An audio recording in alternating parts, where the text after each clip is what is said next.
और Berlin airport की तरह कोपेनहेगन एयरपोर्ट पर भी प्रधानमंत्री मोदी के सम्मान में भारतीय लोग मौजूद थे। उन लोगों ने ढोल नगाड़ों की थाप के साथ प्रधानमंत्री मोदी का अभिवादन किया और प्रधानमंत्री मोदी भी काफी देर तक अपने लोगों के पास खड़े रहे, रुके रहे, उनसे बातचीत करते रहे। उन्होंने ढोल बजाने वाले भारतीयों से थोड़ा हंसी मजाक भी आज किया।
जय जय गरवी गुजरात, भारत माता की जय, भारत माता की जय, भारत माता की जय, भारत माता की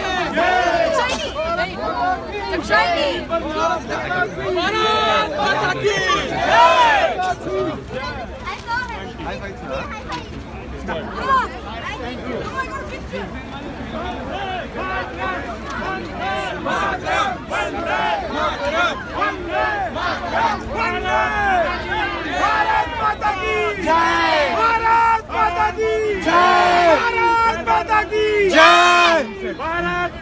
जय,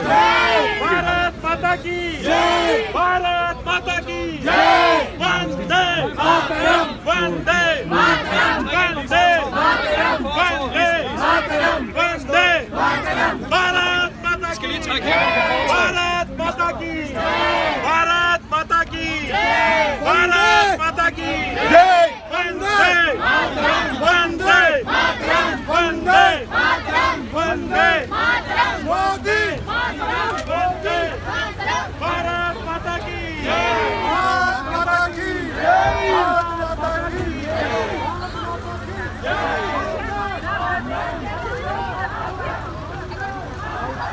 My God! Oh!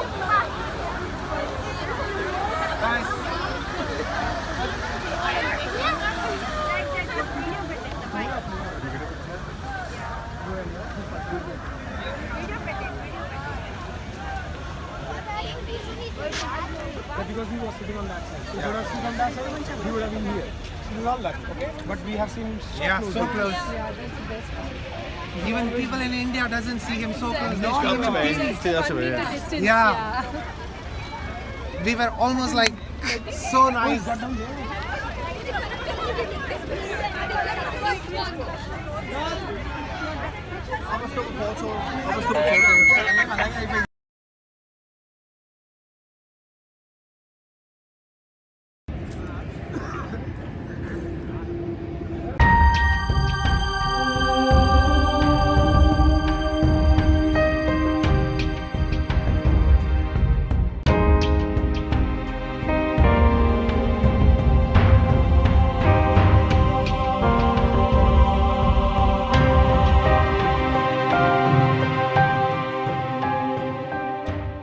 प्रधानमंत्रियों की तस्वीरों से सजे हुए थे।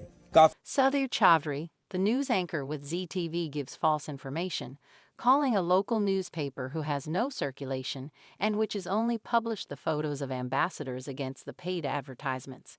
He calls it a leading newspaper of Denmark.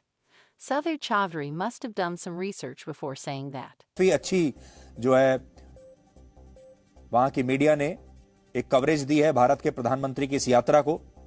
यहां आपको देखकर एक बात का एहसास जरूर होगा, एक जमाना ऐसा था, आज से मान लीजिए 10-15 साल पुरानी बात है, और यह जमाना हमने खुद भी देखा है कि जब भारत का कोई प्रधानमंत्री किसी दूसरे देश में जाता था, खासतौर पर यूरोप में, पश्चिमी देशों में, अमेरिका या ब्रिटेन या इस तरह के किसी यूरोपीय देश में जब हमारे देश के प्रधानमंत्री जाया करते थे, तो वहां पर अखबारों में कोई खास संज्ञान नहीं लिया जाता था तब, और फ्रंट पेज पर तो तस्वीर छपना बहुत ही मुश्किल होता था। कहीं अखबार के अंदर कोई छोटा सा कॉलम या कोई छोटी सी खबर भारत के प्रधानमंत्री के बारे में छपी होती थी, लेकिन आज आप देखिए वहां पर फ्रंट पेज पर भारत के प्रधानमंत्री की तस्वीर छपी है। इन तस्वीरों को देखकर आप समझ सकते हैं कि आजादी के 74 वर्ष बाद भारत आज किस स्थिति में है और दुनिया में अब उसका कितना सम्मान है।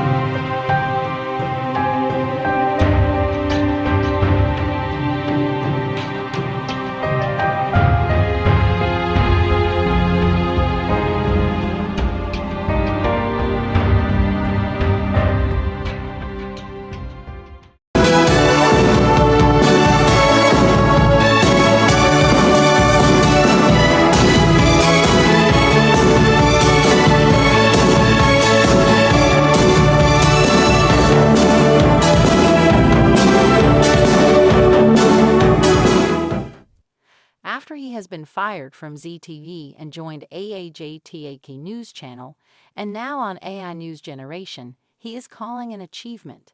And India Today's Kalli Puri says it is an achievement. इस समय सना मेरे साथ है, और सना आज पूरा देश आपको देख रहा है, पूरा भारत आपको देख रहा है, और आप भारत की पहली ऐसी न्यूज एंकर हैं जो आर्टिफिशियल इंटेलिजेंस की टेक्नोलॉजी पर आधारित हैं, उस टेक्नोलॉजी के आधार पर काम करेंगी, खबरें बताएंगी, और आज आप पहली बार आज तक पर खबरें पढ़ने वाली हैं। तो मेरा पहला सवाल तो आपसे यही है कि आपको कैसा लग रहा है? सुधीर, आपने मुझसे मेरा फेवरेट सवाल पूछा है कि मुझे कैसा लग रहा है, तो मुझे बहुत खुशी है कि आज तक पर मेरा डेब्यू ब्लैक एंड व्हाइट के साथ हो रहा है, और अब से हर रोज इस शो में आपकी और मेरी मुलाकात होगी, और मैं दर्शकों को बड़ी खबरों के बारे में बताऊंगी। साथ ही मुझे पूरा विश्वास है कि मैं दर्शकों की उम्मीदों पर खरा उतरूंगी। Since you're a great believer of technology, Prime Minister, I thought you would enjoy meeting our newest anchor, Sana. She is our first AI anchor and I'd very much like you to meet her. Sana, come say hello.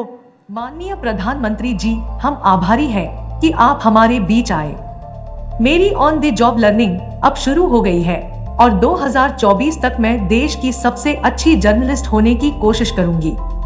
उम्मीद करती हूं कि तब आपसे एक exclusive interview करने का मौका मिलेगा। बहुत बहुत धन्यवाद। Daily news updates several times a day. Prime Minister Narendra Modi will soon be addressing this special. Madam, अभी आपने देखी, अगर हम आपको बताएं कि ये असल में है ही नहीं तो शायद आपको यकीन नहीं होगा, पर है ऐसा ही। वीडियो में दिख रही एंकर जिनका नाम सना है, वो दरअसल आर्टिफिशियल इंटेलिजेंस यानी एआई का ताजा तरीन नमूना है। तरीके से एआई बेस्ड एंकर को पेश किया इंडिया टुडे ग्रुप की वाइस चेयरपर्सन कली पुरी ने। Our first bot AI collaborative anchor. She is bright, gorgeous, ageless, tireless and speaks in multiple languages. कैसे, क्या है इसका राज, ये जानने से पहले एक बार फिर The news updates will be in several languages. Here are samples of just 3. Narendra Modi बहुत जल्द इंडिया टुडे के इस बेहद खास 20वें संस्करण को संबोधित करने वाले हैं। सवालों के जवाब भी देगी, वो भी आसान भाषा में, और बहुत जल्दी आपको स्क्रीन पर नजर आएंगी। लेकिन ये सब होगा कैसे? जवाब है आर्टिफिशियल इंटेलिजेंस का टेक्स्ट टू स्पीच फीचर। अब क्या होता है ये टेक्स्ट टू स्पीच फीचर? वैसे तो टेक्स्ट को स्पीच में बदलना कोई नया नहीं है, हमारे स्मार्टफोन्स में मौजूद असिस्टेंट जैसे गूगल भी ऐसा कर सकता है, लेकिन वो सिर्फ स्क्रिप्ट तक सीमित था। Text to speech to video, artificial intelligence के साथ मशीन लर्निंग का कमाल। बस उनमें मशीन के चेहरे को एक रोबोट की जगह इंसानी तरीके से दिखाया जाता है कि बहुत सारी इंसानी भाषाओं का नमूना लेकर एआई को दिया जाता है और जो सबसे नजदीक से मैच होती है उसका इस्तेमाल होता है। Achievement. In fact, before that, OTV from South has been using AI technology. Warm greetings to everyone. Namaste. I am OTV's and Odisha's first AI news anchor Lisa. Now, giving birth to me and by instating me into the TV and digital world, OTV has marked the beginning of a historic moment not only in Odisha, but for all the regional television broadcast mediums across the country. And even Pakistan is using AI technology. उन्होंने artificial intelligence पर आधारित अपना हमशक्ल model बनवाया है। In this unique TV show, the anchor and all the guests are AIs, the avatar. उनके AI हमशक्ल ने हाल ही में एक टीवी शो प्रेजेंट किया है। उनका कहना है कि दुनिया में अब तक बाकी सभी एआई होस्ट काल्पनिक थे। हमने अपने टेक्नोलॉजी पार्टनर से बात की कि हम कुछ डिफरेंट चाह रहे हैं, तो उसमें फिर उन्होंने कहा कि आप खुद अपना किसी का एक एआई मॉडल बनवाएं। तो फिर मैंने उसके लिए अपने आप को वॉलंटियर किया। हमारे जो 3D मॉडल है, एक तो वो ह्यूमन का कन्वर्ट मॉडल है, एक बिल्कुल यूनिक बात ये है। दूसरी, उसके अंदर 700 फेशियल एंड मसल मूवमेंट्स हैं। फिर हमने उसमें ये किया कि हमने कहा कि अब हमें वॉइस की भी हमें क्लोनिंग करनी चाहिए। इंफोटेनमेंट चैनल डिस्कवर पाकिस्तान का दावा है कि उनका टॉक शो पाकिस्तान और दुनिया में अपनी तरह का ऐसा पहला शो है। उनका चैनल आमतौर पर पाकिस्तान में पर्यटन को बढ़ावा देने के लिए काम करता है। इस मॉडल का अब हमें इंडिपेंडेंट एक्सेस हमारे पास मौजूद है, तो हमें हमारी कंपनी ने 30 के करीब जो है वो एआई गेस्ट्स आप कह लें कि हमारे प्रोग्राम्स के अंदर एनालिस्ट कह लें आप उनको, वेरियस एक्सपर्ट्स हैं, स्पोर्ट्स एक्सपर्ट्स मौजूद हैं, तो हम पूरे का पूरा प्रोग्राम जो है उसके ऊपर कंडक्ट कर सकते हैं। ये एआई मॉडल्स खुद से ही सवाल पूछने और जवाब देने के लिए तैयार किए गए हैं। जानकारी इकट्ठा करने के लिए वो चैट जीपीटी और गूगल आदि का इस्तेमाल। पाकिस्तान में इतनी ज़्यादा सहाफ़ती आज़ादी नहीं है कि एआई एंकर जो है वो सब कुछ बोल दे, तो हम उसको ज़रा पाकिस्तान में सहाफ़त के कुछ असूल भी साथ साथ सिखा रहे हैं। Once that training is done, फिर हमें किसी चीज़ की ज़रूरत ही नहीं पड़ेगी। Within 6 months we are aiming that कि we will reach to this ultimate goal इंशाल्लाह। तो क्या एआई इंसानों से उनकी नौकरियां छीन लेगा? एक एआई अगर एक बंदे की जॉब को रिप्लेस करेगा तो वो मेरे ख्याल में 10 जॉब साथ क्रिएट भी कर रहा होगा। लेकिन अब सवाल ये है कि क्या वे भविष्य में और अधिक शो बना पाएंगे और क्या लोगों को एआई टॉक शो देखने में दिलचस्पी होगी?